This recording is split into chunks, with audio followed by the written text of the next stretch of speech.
one thing I was thinking about today is that the number one thing, this is Dr. Dan's number one thing that I see or have learned with the experience of thousands of arches is,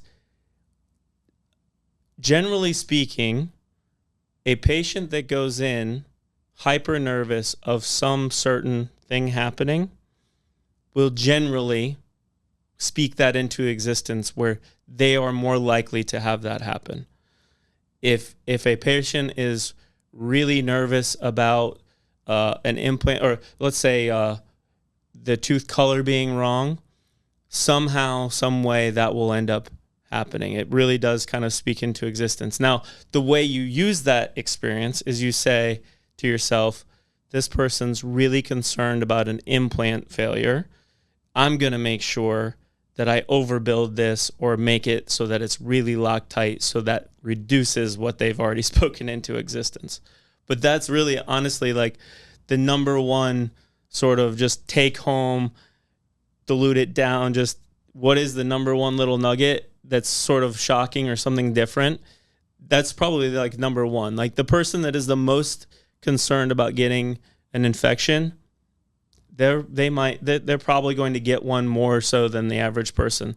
The person that is hyper nervous about the sedation, they're the harder ones to calm down, right? That things affect them in that way that they've sort of spoken into existence, which is interesting to me. Yeah, and as a clinician, that's your number one job now is, okay, well, this patient just put up their walls, their concerns. Now, at least you know how to try to overcome it and do your best, like you said, for implants or making sure that patient's comfortable and numb. The lights are off in the room when they're getting the sedated process. But you wouldn't be able to overcome any of that if this was your first arch. So I'm sure you have taken different tactics from arch, 100 to 500 to 1,000 and continue to learn and kind of be a little bit more creative in your ways of calming a patient or listening to them and understanding their concerns compared to when you first did your first full arch case.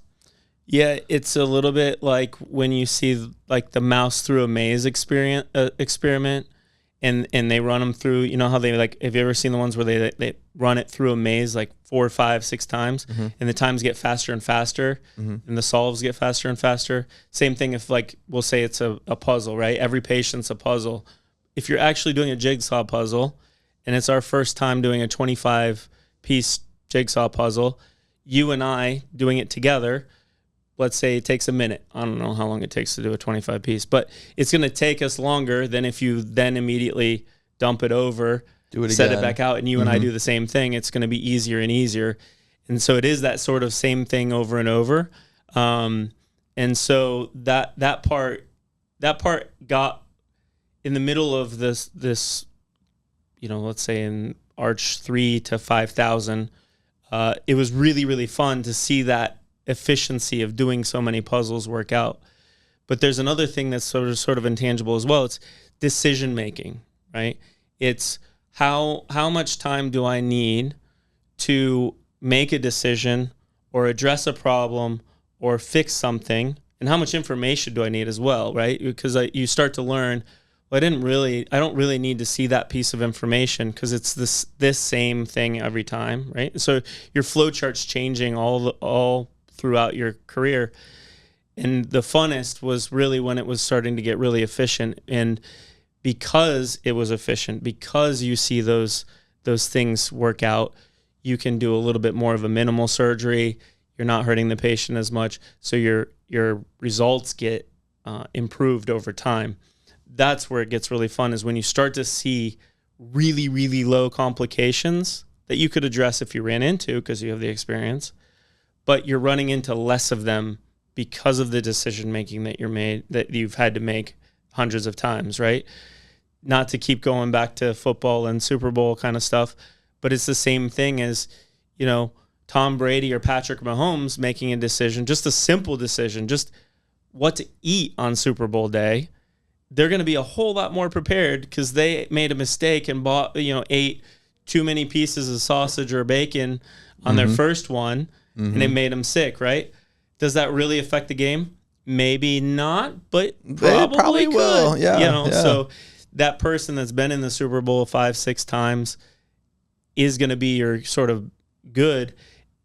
They may not always win, right? We're still in the human body. We're still doing surgery. But the person that's been there the most is going to be the one that's sort of the most reliable to make the decision. And so experientially or experience-wise, when you're starting your career, you see bigger complications, right? Or more. You see more.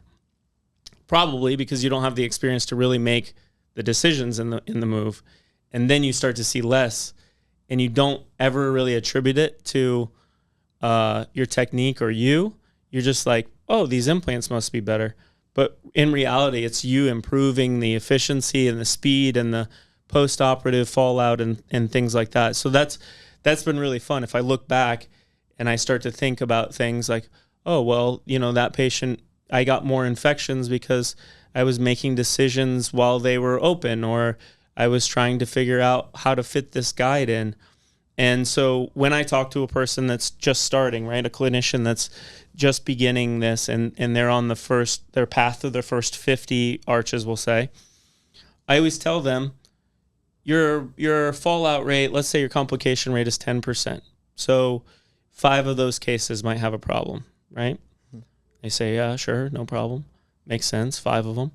Well, and I tell them, like, specifically you are going to have at least 10 of them have big problems, right? And they look at you like, yeah, but I care about my patients and I, do all this stuff.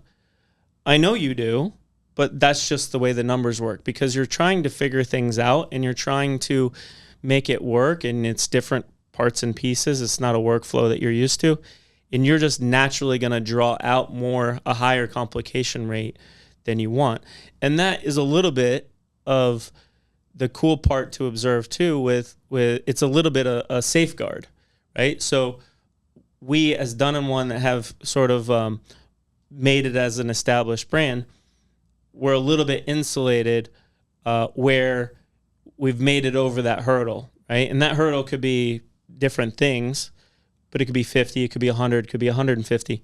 And when I say insulated, I'm saying protected from every single person doing this, because mostly what you'll see is people that maybe don't really have a whole lot of right to do this, or they don't understand really what kind of game they're getting into, and they'll do their first 50 cases and see all those big problems, and then they kind of lie down and say, well, I don't want to touch those. Those don't work. It's not them. It's always those don't work. Mm-hmm. And that kind of protects us from competition in a way, because, and rightfully so, because if you don't have the chutzpah to make it over the 50 or the 100 or whatever you want to draw the mark at, then maybe you shouldn't be doing it. Because as sexy and fun as they want to make this in dental shows, and as sexy as fun as they want to make it in training, and as sexy and as fun as they want to make it with marketing to you as the patient, that's it comes with it doesn't, it's not for the faint of heart. Things happen, and it's a high dollar, we'll say high risk, high dollar, high stakes game, and you have to have the wherewithal to fix and address and keep your calm and understand that the person that's dealing with that complication that was positive it wasn't going to be them is now that person that's facing that, and they're a human. They have emotions. They're disappointed by that. They're, of course, going to be disappointed in you, maybe not directly, but you have to have that understanding, and that takes time, right?